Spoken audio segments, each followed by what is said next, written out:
महाभारत के युद्ध में शूरवीर कर्ण कौरवों की तरफ से युद्ध लड़ रहे थे। दानवीर सूर्यपुत्र कर्ण महाभारत के एक ऐसे योद्धा थे जिसकी गाथाएं आज तक सुनाई जा रही है। युद्ध में लड़ते हुए अर्जुन के हाथों जब कर्ण को बाण लगा, तब कर्ण को आभास हो गया कि उनका अंतिम समय आ चुका है। महाभारत के युद्ध में मरते हुए कर्ण ने भगवान श्री कृष्ण से कुछ सवाल किए थे।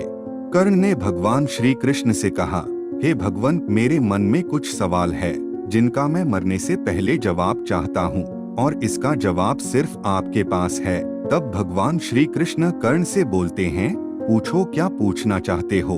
तब कर्ण ने कहा, हे श्री कृष्ण, मेरा क्या दोष था कि मेरा जन्म होते ही मेरी माँ ने मुझे त्याग दिया। क्या अवैध संतान होना मेरा दोष था?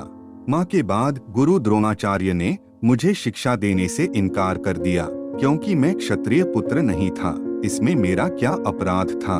परशुराम जी ने मुझे सिखाया और जब मैंने उनसे शिक्षा प्राप्त कर ली और उन्हें मेरी सच्चाई के बारे में पता चला तो उन्होंने मुझे श्राप दे दिया कि जिस वक्त मुझे उस विद्या की सबसे ज्यादा आवश्यकता होगी उस वक्त में सब भूल जाऊंगा, क्योंकि उनके अनुसार मैं क्षत्रिय नहीं था।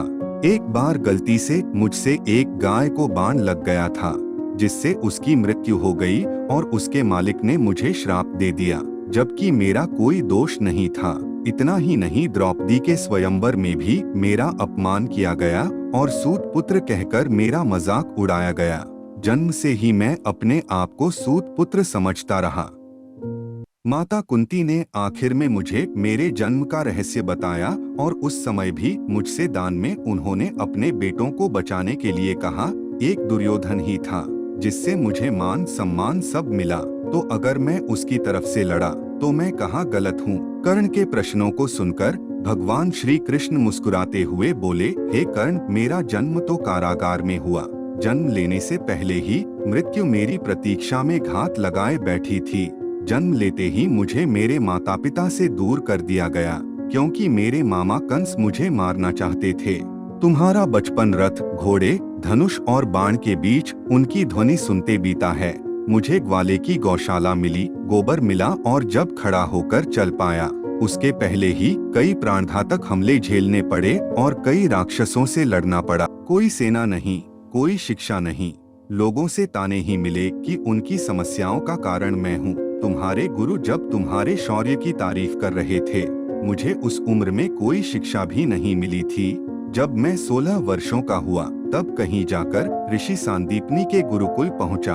तुमने जिसे पसंद किया उससे विवाह किया, पर मैंने जिससे प्रेम किया उससे विवाह नहीं कर पाया और उनसे विवाह किया जिनको मैंने राक्षसों से बचाया।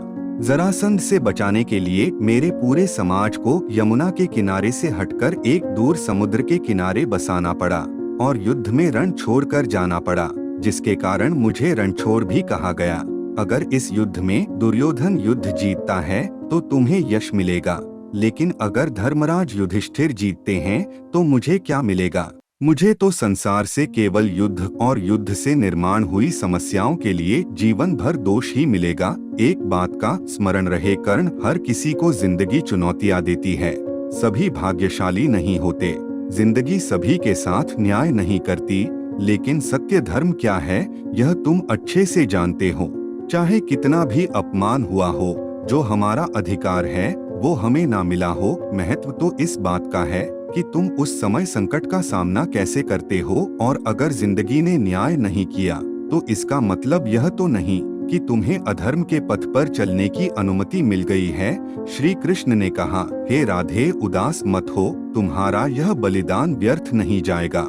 तुम्हें अपने किए सभी महान कार्यों के लिए यश कीर्ति मिलेगी। और इसके बाद कर्ण ने अपने प्राण त्याग दिए। दोस्तों, अगर आपको ये वीडियो अच्छी लगी हो तो प्लीज हमारे चैनल को सब्सक्राइब और लाइक जरूर करें। धन्यवाद।